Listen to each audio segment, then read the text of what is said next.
Welcome to I'm Back. So are my students. Now what? Yes, I said that in a horror fashion. I love it. So welcome everyone. If you are watching this on the YouTube channel, no, you don't get a certificate, but you do get the knowledge. And right underneath the video, you will find the resource for this session. Who am I, you may ask? I dare you. I am Dr. Desiree Alexander. I am the founder, CEO of Educator Alexander Consulting. Welcome. Hello. These are all of the ways that you can contact me. So yay. Some webinars that we have coming up. Joy is coming back next weekend. I know she's just giving all of her time talking about Google, you and your classroom. There are so many Google updates. It's really hard to keep track of. We just got some more updates. So she's going to be talking about those updates next Saturday, September 4th. If you're a Google user, you don't want to miss this. And then we have Equity is not an add-on. Oh, preach. Equity is not an add-on. I'm so happy that I will actually be part of this panel on September 11th. So come and listen to this amazing group of educators. And then we have infusing digital reading and writing tools, no matter how you teach with Dr. Hines. Then we have creating, engaging, and interactive lessons using Nearpod. So you've heard of Nearpod or you're using Nearpod, come and learn more about it. Then we skip from Nearpod to Seesaw, using Seesaw for did, sit, and reflection. I love it. So come and learn more about Seesaw. Then we don't know quite for sure, but we think it's still going to be in person, TCCA in October. I'm not sure if it'll be in person, but we shall see. Then we have on December 4th, Google Educator and Certifications panel. So if you've ever thought about becoming a trainer, innovator, or coach, or if you're like, I am a trainer, or I am an innovator, or I am a coach, and I don't quite know what to do with it, come and listen to this amazing panel of people.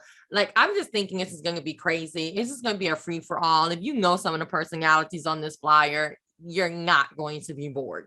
So I cannot wait to hear this panel and just sit back and probably laugh the entire time. So there you go. Those are the webinars that we have coming up. But you didn't come to hear me, right? You did. Oh, I love you too. But guess what? It's not my webinar. You came to hear Joy. So we are going to go ahead and get started with I'm back. My students are back. Now what? Hi, everyone. Well, if you could, in the chat, welcome. Thank you so much for being here. In the chat, if you could put how you're feeling about the new school year. My favorite movie is Matilda. It always reminds me of school. So which one of these is you? If I can put my numbers in, I would definitely say that I'm between a 1, a 3, and a 4 right now. I'm a 3 because I have a 6-year-old and a 3-year-old, so I'm always tired. And 1, I don't know what to expect. And 4, but I'm ready for it. So put yours in the chat. A lot of ones, like why? But put yours in the chat. And let's get started. All right. So, So just to get started, name of the session is I'm Back. So are my students. Now what? What are we going to do? A new teacher's guide to starting the school year off right. It's presented by me, Joy Blake. And just to learn a little bit more about me, I'm an instructional technology specialist for Chicago Public Schools. I've worked as a STEM specialist, and I've also worked as a 5th grade math and science teacher. I've been teaching since 2005, and I've been using Google in my classroom since 2014. I am a level 1 and 2 certified educator, and I have my own website, which is Blake Basics, so check it out. I'm all about the technology. Let's get down to our norms. So before we get started, please stay muted the entire time. If you have questions, I'll 100% stay to the end and answer any questions you have after the time frame. If you want me to show you how to do something, I will stay. I'm always here to help when it comes to the tech. And also the presentation, once you get, you've got that resource that has a link to my presentation. Within that presentation, please open it up because there's tons of hyperlinks all throughout it, and it'll help you as we go along. So our learning objectives for today is that learners will be able to gain an understanding of techniques to effectively begin the school year off right. And learners will discover digital resources to use in their classroom. So let's get started. So I always like to start my presentation with what you're going to see, how you're going to use it, and why I know it works. So in this case, you're going to see me during the presentation. If we have enough time, you'll see me doing demonstrations, showing different websites and resources you can use in your classroom. How you can use it is, like I stated, everything is hyperlinked within the presentation. Everything has examples. All you need to do is, if it's an example, something you want to use, just make a copy of it and make it your own. And then how I know it works is because I've used it in my classroom with my students. I've been teaching a long time, and everything I'm going to say to you, I have used, so I know it works. So now I'm back showing my students here at 10 Blake basics that I think will help you get ready for the school year. And they're organized by classroom management, planning, and your teacher life. Teacher life is so important. And for classroom management, first, we need to be prepared. Secondly, be warm, but be strict. Thirdly, be consistent. And fourth, be organized. For planning, we need to make sure that we're engaging. We need to make sure that we're resourceful, and also make sure that we're flexible. And last but not least, for our teacher life, we have to be professional, be realistic, and most importantly, we have to be kind to ourselves, which sometimes can be the hardest thing of all. So let's get started. So in order to be prepared, here's some techniques or strategies that I would give you for the first day. Make sure that you focus, and if your first day is already passed, good job. But you can still use some of this stuff just to reinforce your procedures. So make sure that you introduce yourself, continually go over the school-wide procedures and classroom procedures. Say your expectations, make sure that the kids know their schedule and your grading policy. Very important. If you're gonna have a parent open house or open like virtual event, I would also recommend using this orientation. So I've included an orientation for you to use in your classroom. All you have to do is just click on this link here, and it's literally the orientation that I use with my students. It's organized by all the key things like the attendance expectations, class expectations, and all you need to do, again, go to file and then make a copy of it. It has the About Me page, it has the school vision, it includes a schedule for you to use, like a sample schedule. This is my old school's mascot, and don't reinvent the wheel, just use this, put the information in there for your classroom, and I would suggest presenting this in the first weeks of school to your students, and you might have to present it more than once, and also present it to the parents. Secondly, here's my expectations. So I really recommend only having about 5 expectations. That's really all you need. But if you want to use all 9, that's fine too. But the main expectation I really want to focus on is number 2, which is be prepared and ready to learn. That expectation covers so many bases for your students. Like if a student is not in line, you can say, Joshua, you are not prepared. You're not ready to learn. You don't have a pencil. Joshua, you're not prepared. You're not ready to learn. They come late to class. You're not prepared. You're not ready to learn. And make sure when a student does something that they're not supposed to do, that you always refer back to your expectation. Because as a teacher, we all have heard that student say, I didn't do nothing. What did I do? Why is she always talking to me? She's so irritated. You know, kids say this, but most importantly, you want to make sure that you always go back to your expectations so they know what they've done and they know what you expect. So let's keep going. So from here, we're gonna go, so most importantly, when you're prepared, I recommend really explaining your Google Classroom to your students. Now this view that you have here, this is the student view. So you can show this in the first couple of weeks of school so that the students understand their classroom, because the teacher view is always different. So we know the stream is where we're going to do updates. Classwork is where we have our topics and assignments. And I've also included an article here if you're trying to think about, how can I set up my my Google Classroom? How should I organize my topics? I love this article. It gives a lot of ideas.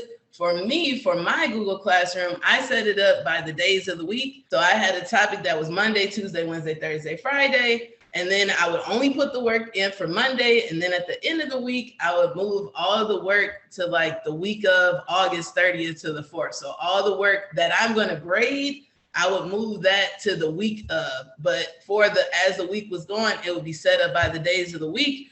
Another topic I would recommend is a graded work topic, just simply so students know like these assignments you see in this area have been graded and are now in the grade book, because then they can focus on getting those done, especially if they have missing work. Because sometimes we know that our Google Classroom, there are some assignments that we assign, but we don't grade. Unfortunately, kids will work on those.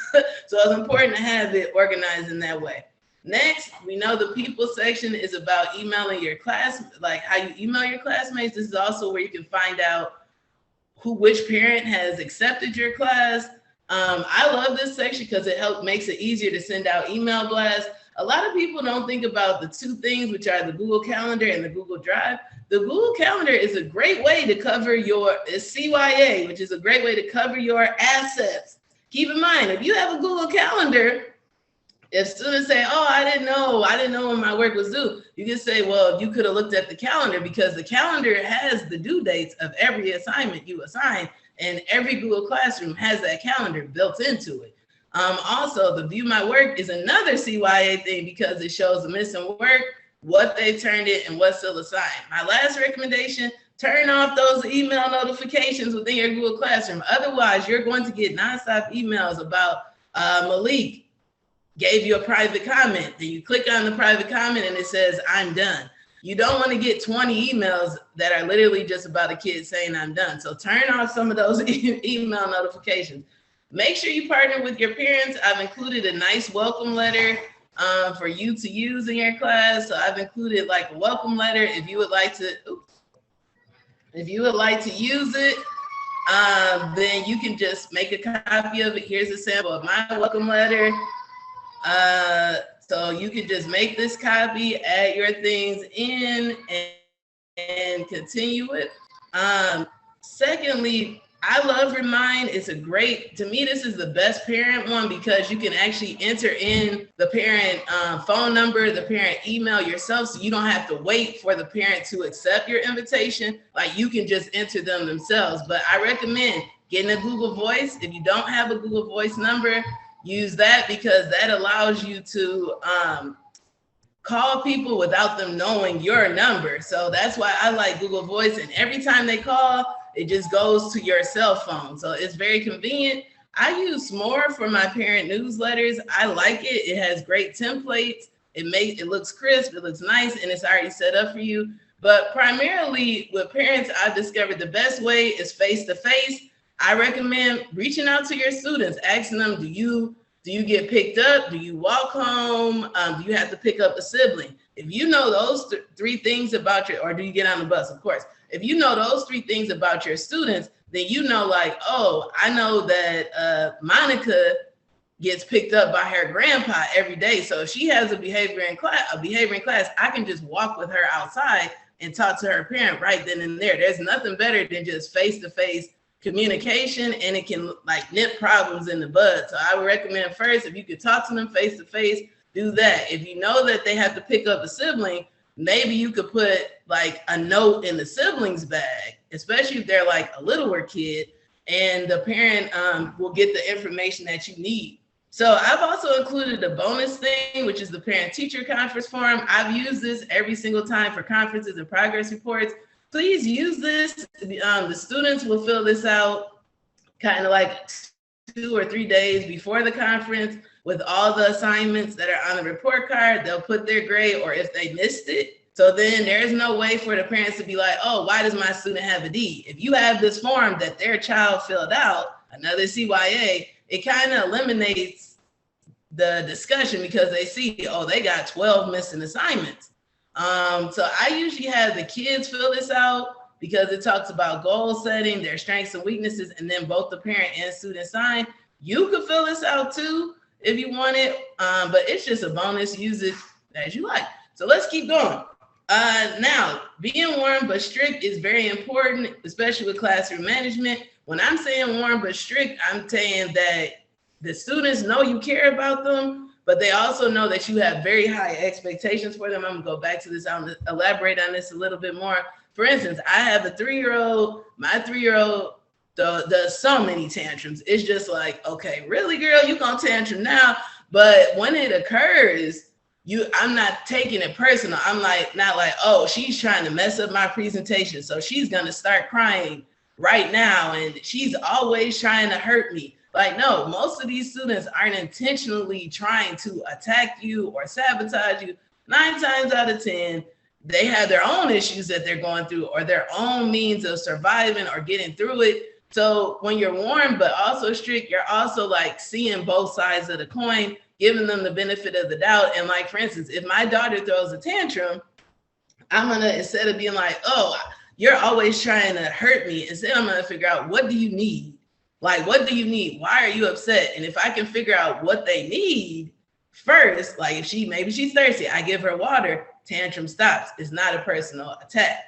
So it's just about kind of like balancing it out and not just being my way or the highway, trying to figure out what works for the students. Now, remember, if a student does not feel connected to the group, which is at the bottom of this hierarchy of needs, they can't hear the instructor. They won't hear other students. They won't participate in discussions. So the most important thing is making sure that they feel connected, which is the warm part, warm but strict. Secondly, here's some of the excuses students are gonna have. They're going through stuff just like us. We're all going through COVID, trying to figure out what we're gonna do about that. So we all have a lot of things going in our minds. You can read these on your own. I noticed that on Mondays, like the one that says I stayed up until 4 a.m. playing the game, that was pretty much commonly the case on Mondays. And then by Tuesdays, the kids are ready to turn up. But a lot of kids are staying up really late and they're not prepared for school. So you got to kind of think about those things. One, I was a math teacher. So the I'm not good enough, that showed up in a lot of different ways with behavior in my classroom, because maybe their 2nd grade teacher said they struggle with math, knocked down their confidence. And now they come to my math class and they're always acting up because they just don't think they're good at it. So just trying to think like the student is important. Here's some classroom management tools that I would recommend. I use Class Dojo for a very long time until I taught a 5th grade class that was like, Class Dojo is so babyish. We use this in 2nd grade. I don't want to use Class Dojo. And because of that, I switched to Class Craft. Class Craft is amazing. It gamifies behavior. So as you can see, these like characters, these are student created characters. The students, based on their behavior, can create their outfit, can create their character. They can be a warrior, a mage, or a guardian, which gives them different powers. They can get a pet. They can live in different worlds. And then on top of it, they have to play with each other. They have to work as a team and help each other out. So I've discovered that students, especially 5th through like high school, really like this. So they are just coming out with a Class Craft Junior for smaller kids. But I've always taught like upper elementary, and I've always was like, what can I use with my students? They'll do Class Dojo, but this one they really got into. But I have included coupons if you want to just use this. Again, with classroom management, make sure everything is free. Don't spend your money. You don't have to go to Dollar Tree and spend. That's what I was doing, spending $50 at a WAP at Dollar Tree so kids could use their points and buy stuff. There's a lot of things that kids like that are free, and that's where these coupons come in. Another great example, I just discovered it, is an aquarium. I'm going to show you this. You could use this as well, but it's where the students get to build their own aquarium based off of their behavior. I think this is so cute, and just it's free, it's fun, it's creative, and basically based off their beat. So this is like their aquarium, and like this person, they got this fish for meeting some type of expectation. So here's all the fish like that they can buy using the bucks. So this was the teacher's bucks. They use this, and they could buy different like fish and then put it in their aquarium. And then they could also buy a different background for their aquarium if they wanted. They could buy badges for their aquarium. I mean, the cuteness of this just goes on and on. This is so cute. And then if you look at the student example, just so can see like how it translates, This is one of the students' example. This was his fish tank, and he picked these fish out and bought them because of his behavior. And this is free. I mean, it might take you a little time to download the GIFs and stuff, or GIFs, or whatever you want to say, but that's $50 in your pocket. Instead of going to Dollar Tree, you're using this. I say save the money spending incentives for something really big that the students do. Like if they have 100% attendance 10 days in a row, like, okay, I can do a nacho party for you. Like that's amazing. That's a higher incentive. Don't use the good incentives on like kind of small things that they should be doing.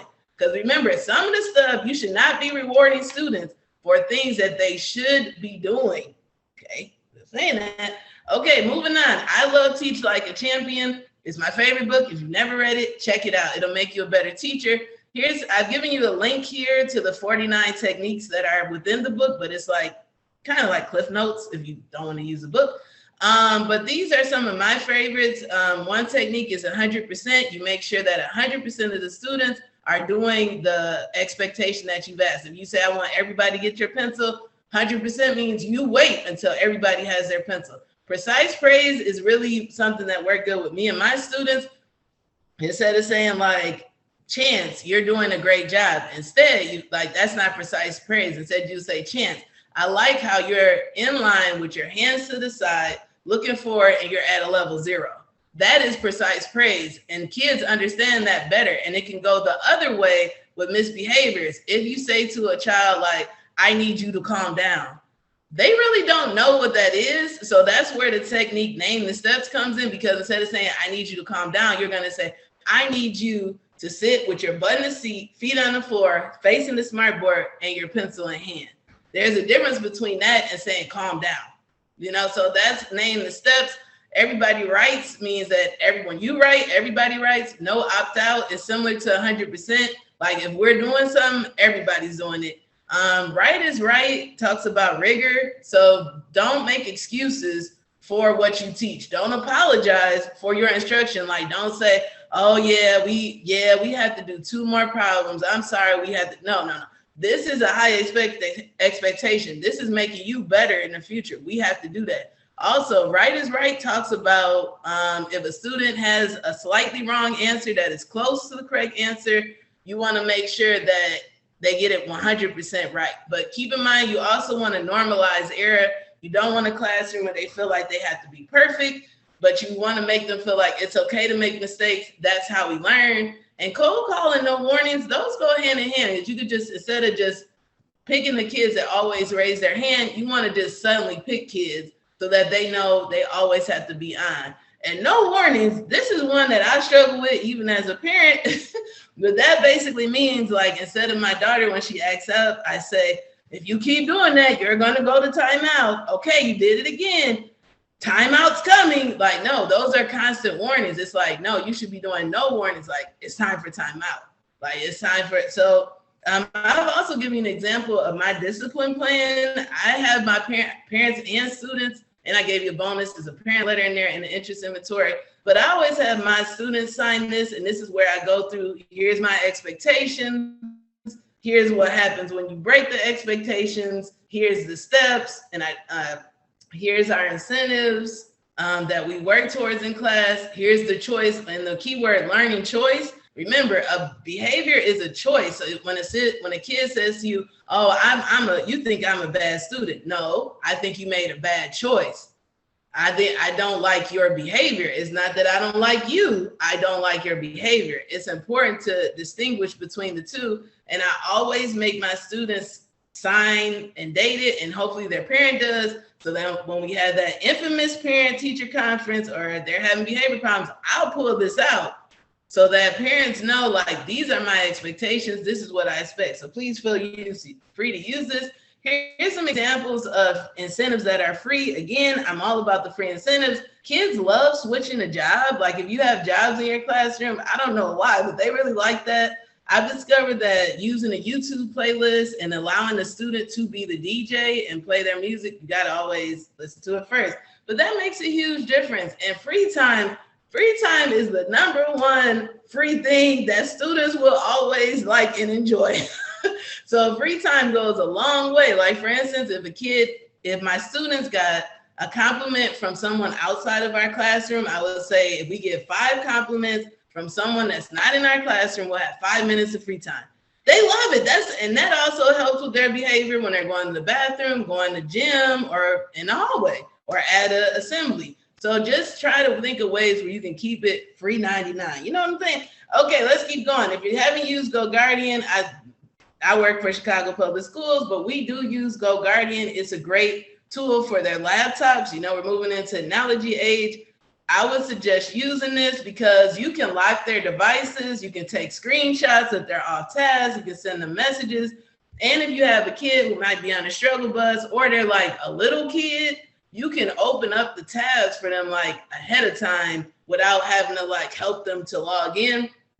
Also, I've discovered, especially with our technology, especially having to go to remote, that locking devices and using like laptop detentions actually goes a long way. Like kids really are attached to that laptop, even though it might not be theirs. If you take their laptop away for 5 minutes because they didn't, I don't know, they're 5 minutes late or something, like that goes a long way. Like they want their laptop. So for me, I stopped doing homework detentions and recess detentions. I just did technology detentions and it worked. Just a suggestion. Okay, let's move on. Here's one of my favorite quotes. This is my role model, Michelle Obama. And it says, now that I'm an adult, I realize that kids know at a very young age when they're being devalued, when adults aren't invested enough to help them learn, their anger over it can manifest itself as unruliness. It's hardly their fault. They aren't bad kids. They're just trying to survive bad circumstances. Just keep that in mind. Now, let's talk about being consistent. Now, I've given you, I was a teacher. I was a teacher for 15 years, and it pretty much didn't start getting a little easier for me until maybe like my 5th or 6th year of teaching. So it takes time. But one thing that I discovered, I was always trying to entertain my students. It was like I was a teacher TikTok, I'm always trying to entertain them and give them something new. And now I realize, you know what? They love doing the same thing every day.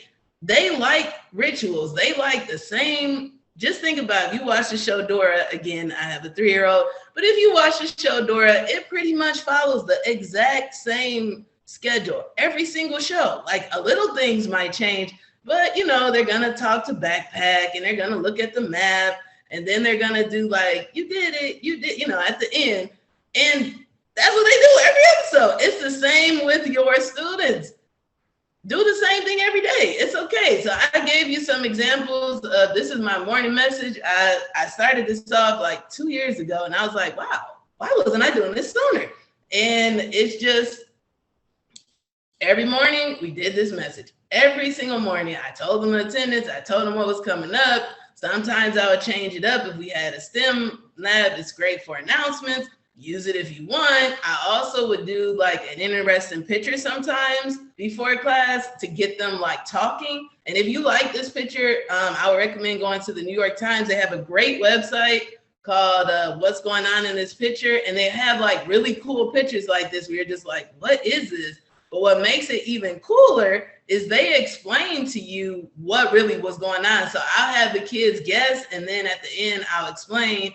And they reveal a new picture every week, and you can submit your guesses. It's a really cool site that not a lot of people know about. I've also done riddles. So just start with the same thing every day. Another example is attendance bingo. I did this every day. If you are a new teacher, one thing I didn't know as a new teacher, because you could be you could be a veteran teacher, but new to a school or a school district. It almost in some ways might feel the same. But when I changed schools, they wanted us to be in charge of attendance every day, just like keeping up with it and keeping the metrics high. So I created this attendance bingo. And basically, if we had 89% attendance, we would pick 2 numbers, like roll the die, pick 2. If we got 95%, we could pick 5 numbers. And if we got 100%, we could pick 10. And once we got 10 in a row, we would get 10 minutes of free time or some other incentive. But the kids really got into it, and it helped my attendance. Like that's a daily routine. I also would do a weekly forecast on Mondays. This helps with attendance because even if you don't stick to the weekly forecast, try to put important things, like if you got a STEM challenge, a kid might come to the school on Friday if they know that, ahead of time, we're going to have a STEM challenge, or on Wednesday, we're going to have a test. That helps with kids who, because we have attendance issues, and that might help with that kid that was going to stay home. Just a suggestion. I've given you this whole template. Use it any way you would like. At my school, in my district, we have to do social emotional learning in our morning meetings. So we have to talk about like building like respect, diversity, strong leader, building school community. We have to do this every month. So that's something that I was not prepared for. I thought, I am a math teacher, I will teach math. But we also had to do social emotional learning. So be prepared for that and build that into your daily routine. I've included 3 examples of activities I've done with my students, like the Strong Leader, that was in January. So it was centered around Martin Luther King Jr. It's digital. And they had to research Martin Luther King Jr. and then create pictures or images around his silhouette. It's easy, and the kids actually really liked it. So those are like those not content focused things, but social emotional learning is so important.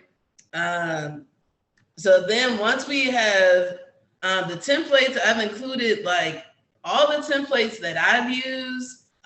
So I like the website Mystery Science. So this one is about 6 things I've learned. It's a digital template. Here I've included tons of do nows. I just found this in my Google Drive one day, and it had like hundreds of do nows in there. So I just figured, hey, you can use it or change them or do whatever. But also at the bottom of it, I've included I had a seating chart. And I realized one of these times when I was teaching, I used to display this on my smartboard whenever I would change seats and move it around. So you can use it as well if you would like. And then the Frayer model, that's a classic. Please use it. It's great for vocabulary. So what I'm saying is, like, you can use these same templates over and over so that kids get used to it and they get better with it. The KWL chart, we all know this, what you know, what you're wondering, what you want to learn. If you want to use this one, I've already created, and just change it, feel free. Or it's a great activity about Black Wall Street. You could also use it with your students.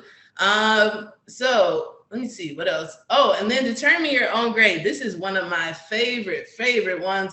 I discovered that kids really like, we all know this, they love choice.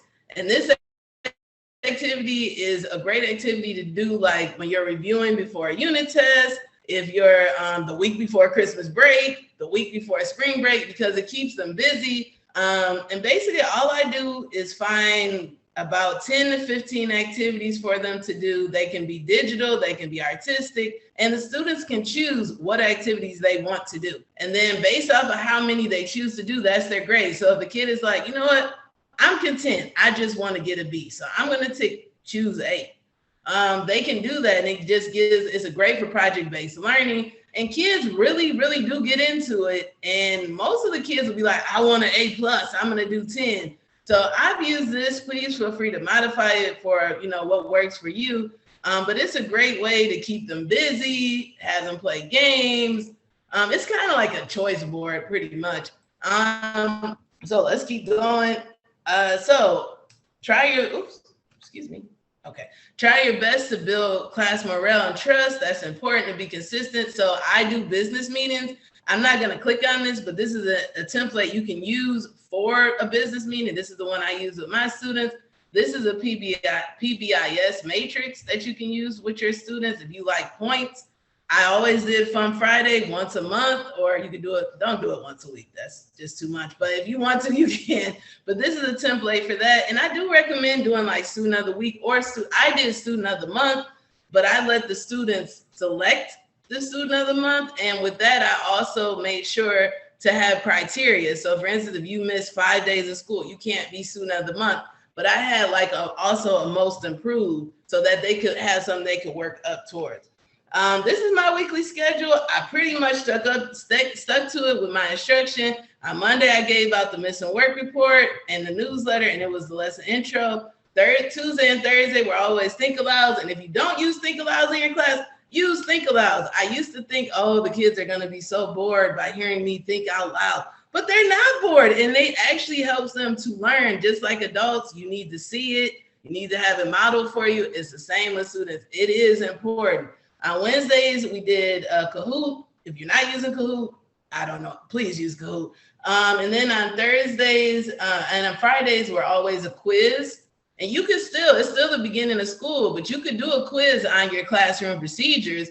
You could do a quiz on like school-wide procedures. You don't have to just, if you're not into content yet, there's still short quizzes you can do to like kind of keep them on the schedule. If you haven't heard of Esther Mysteries, please use this in your classroom. It's a really fun, like guessing game website. And it goes from kindergarten to 12th grade. So you can kind of differentiate it. My students loved it. It's fun. And it takes a little while to load. That's the only thing. But basically, it just gives you like a picture, and then it'll give you clues. And then it's your goal to try to guess. And this was an incentive in my class. And I would keep track of who got it exactly. And then maybe give them a prize, like who got it the most for the month. And they got like a small prize or treat. So it's a great website if you've never heard of it. All right, we're getting almost there. So let's make sure that we stay organized. If you haven't organized your classroom, or if you're not in your classroom yet, or you are in your classroom, you're like, this is not working for me. I do not like this. I really do recommend drawing it out like a floor plan. Like, where do you want your storage areas to go? Like, if you're new to a school, you're probably going into that classroom and the old teacher left all their books, all their folders, all their random stuff, and you got to clean that stuff out. So it's important to map it out, figure out where you want your desk to be. I recommend having two, one in the front, one in the back, the one in the front, or one by your smartboard, I should say, a desk by wherever your smartboard is, and then one in the back. Figure out where do you want your work. Now, when I say work areas, I'm not talking about where you want the students to work. I'm talking about like, where do they turn in work? Where do they turn in missing work? Where do they do these things? And then also you want to make sure that you have a refocus area, somewhere where the students can get their supplies from. And then every school is now pretty much going to have tech. So where are you going to put your laptop cart? Where are you going to put your iPads? Like if you're early childhood, you might have iPads. Where are they going to go? Where are the kids going to get those from? So think of those things. Make sure you streamline your Google Classroom. Again, if it is a material, if it is not going to go on the grade book and you know you're not going to grade it, I recommend make it a material instead of an assignment. It will reduce the clutter in your classroom and in the grade book section of your Google Classroom. You can also create bookmarks. And if you have littler kids, you can do bookmarks. This is what I did for my son, was in kindergarten. If you turn on the bookmark bar by going to the three dots here, you'll see bookmarks and you'll see the option show bookmark bar. Make sure you have that on, and then you can right click here and you can add a folder. And let's say maybe you want to put math logins or something. Oh my goodness. Okay, math logins, and you have this. And a cool website is Extra Math.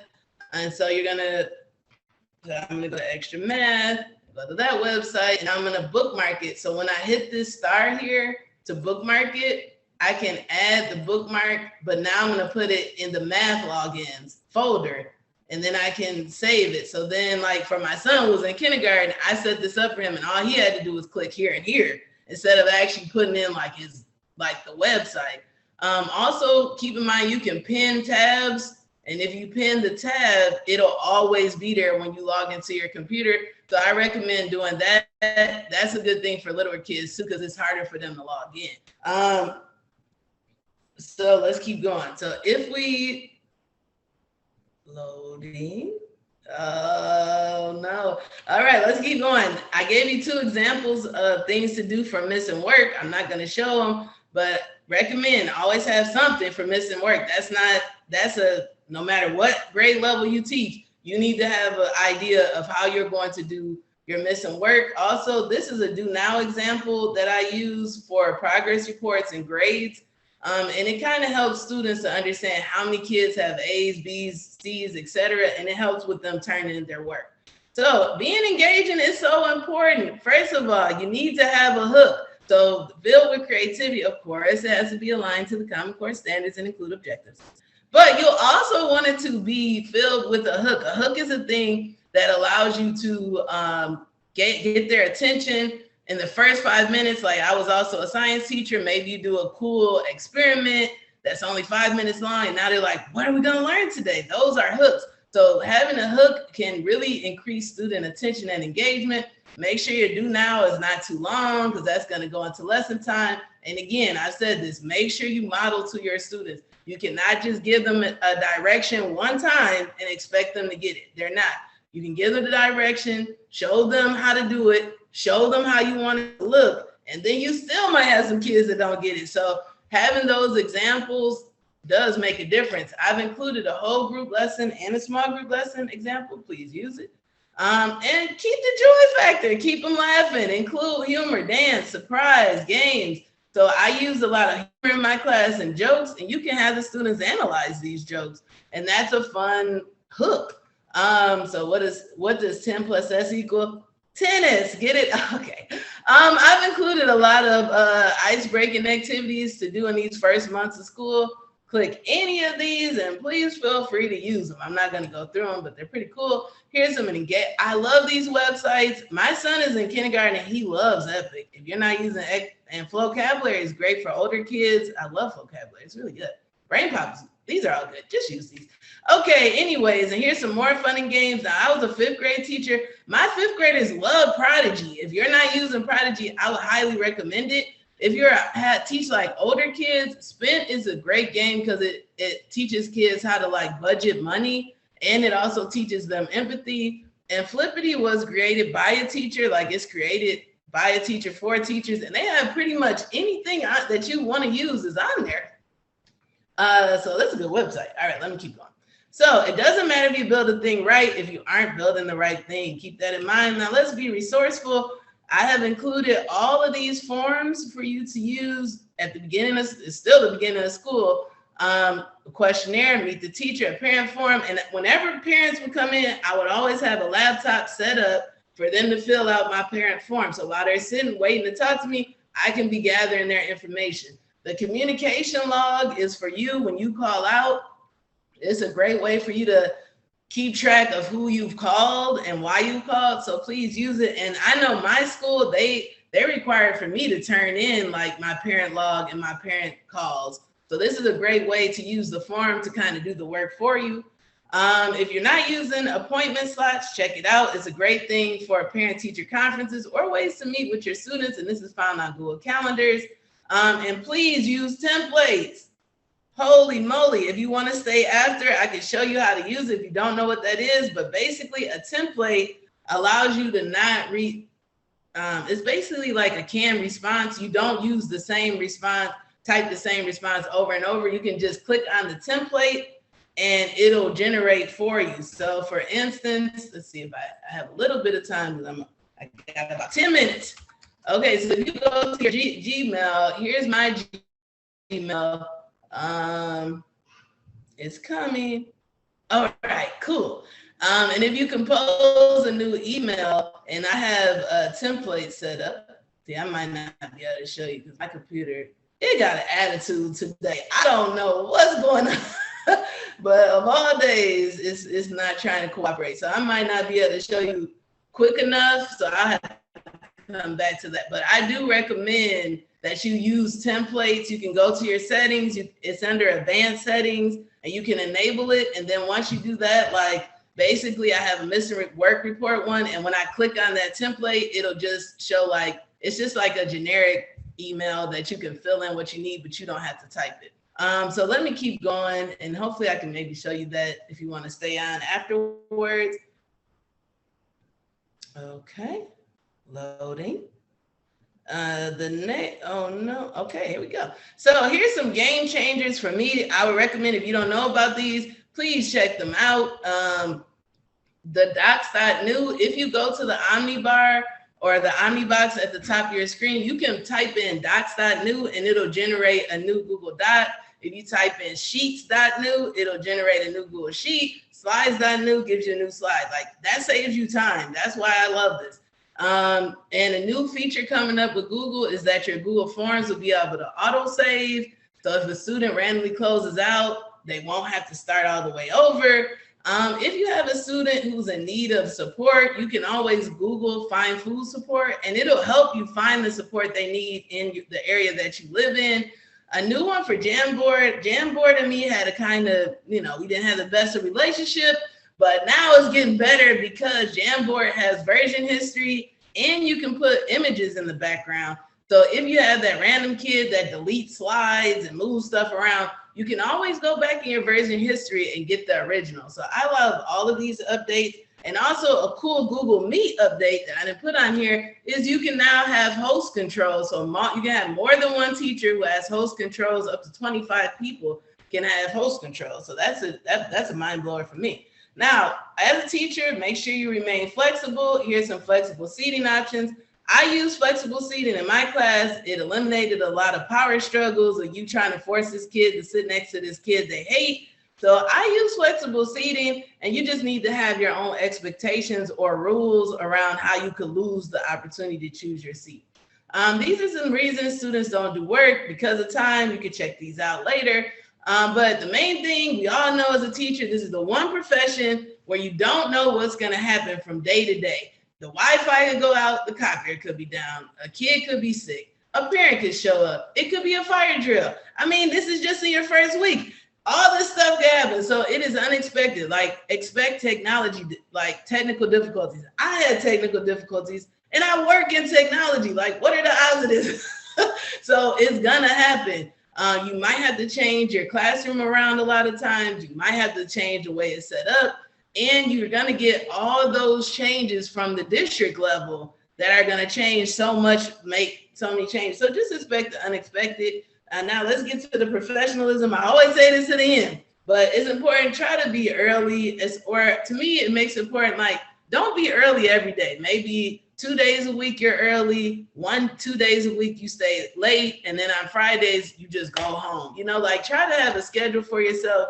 And try to respond in 24 to 48 hours and make sure that people can come to you. You're dependable. And if you can't do something, just ask for an extension. Like, a lot of principals will give extensions if you just ask. Show me the money, very important. If you don't know how the money works for you at your school district, you need to know how do you get credits for doing professional learning? When does your license expire? How can I move up my salary? I work for Chicago Public Schools. A teacher gets paid every year that they stay, but they can also extend their pay by getting a master's degree, by doing certain professional learning. And also you got to plan for summer. So think about the money. We are professionals and you need to know this information.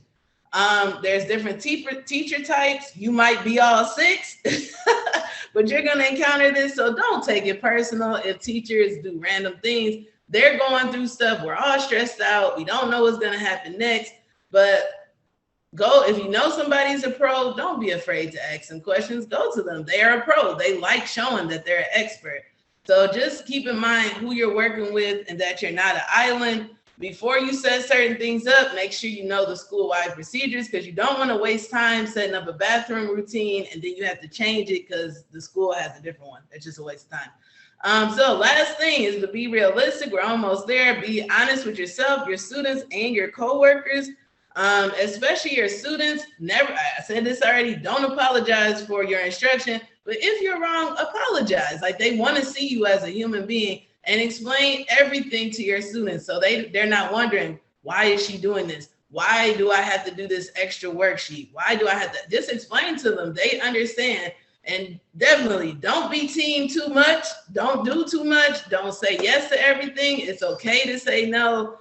Teachers, like, for instance, I had a teacher who would always be late when I had to drop my students off. Sometimes you just got to walk away. If your school has a union, these are time set aside for you. Value your prep time. Don't let anybody take that away from you. It's okay to say no. Now, here we are. We're finally here. I had 5 minutes. I'm okay. So make sure you're kind to yourself. Remember, if this is your first time teaching or your first time at a school, think about all the first times of something that you did and how you made it through. So, don't be too hard on yourself. The main point of it is the world is hard on us. It's very hard on us enough. We don't have to be hard on ourselves as well. So keep it in perspective. It's my first time doing this. I'm gonna make it through. I'm gonna get better. And these are the constraints we have as teachers, point blank, period. So these things are going to change. So keep this in mind and just be kind to yourself. Like, it might not be your fault that you don't have enough time to do it. It's like set up that way. And this is a great activity to do for you to do as a teacher or to do with your students. What's in my control, what's out of my control. If you click on the hand, you'll see the activity. This helped with a lot of power struggles I was having with students because students will try to control you, the way your classroom is set up, the way you do work, all of that. They need to understand, oh, this is only what I can control. And they need to understand that it's your classroom and you're the one in control. So this is a great activity. And in conclusion, build trust with the parents, build trust with your students. The parents have had bad experiences with school as well. So they already might not trust you like some parents have. So you have to keep that in mind. I've already talked about planning, but only do things on certain days. Maybe you grade on Thursdays and just stick to that. Don't make it, you'll get to it. You will get to it. And make a priority list. Do what is most important first. And don't forget, you're not an island. You're not alone. There's tons of resources out here. There's people here to help you. Everybody's struggling. So just try to stay committed as best as you can. So here's something about taking breaks. I just discovered the Pomodoro Technique. I love this. 25 minutes on, 5-minute break. 25 minutes on, 5-minute break. Try it out. It helps with burnout. And eat your lunch, teachers. Take time to eat lunch. Exercise. It's okay. Spend time with your kids. If you don't get to grade that thing, but you get to go to the park with your kid, don't beat yourself up about that. That's okay. Here's my evaluation form. I would love your feedback. I just want to get better. That's it. More teacher resources. I love you, teachers. Please use Toy Theater if you haven't. And if you like the way my slides look, go to Slides Go. This hyperdocs.com has so many hyperdocs, and they're all free, and you could just use them. I mean, it gets no better than this. Check out these resources. And these are things about me. If you want to learn more about classroom management, check me out on this podcast. This is my website for my job, but even if you don't work for CPS, you can still go to our website and learn things. And these are great books that I just love. Thank you. I did it. Dr. Alexander, I did it. 2 minutes to spare. I was having it through the technical difficulty, through everything. You did it. And guys, she was like, I don't know if I can get through this in 50 minutes. I don't know. I was like, you can do it. And she did it. I'm so proud of you. Thank you so much, Joy. And I'm going to just go ahead and say, you didn't just do it. You rocked it. So thank you. You didn't just do it. You rocked it. So thank you so much. That was simply amazing.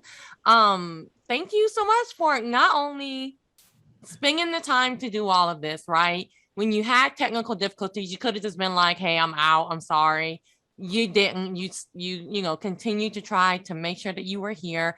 And all the prep that goes into creating an amazing resource like this that has so many links in it. And it's not the only resource that you gave. So I just can't thank you enough for supporting teachers, not only in Chicago, but everywhere. Thank you so much. Thank you. No, thank you to everyone. Thank you, Dr. Alexander, for this opportunity. And thank you to all the teachers. You guys are in the front line. And, I appreciate all that you do. I've been there. I know it's hard. Don't give up. Like, you got this. I hope you have a wonderful school year.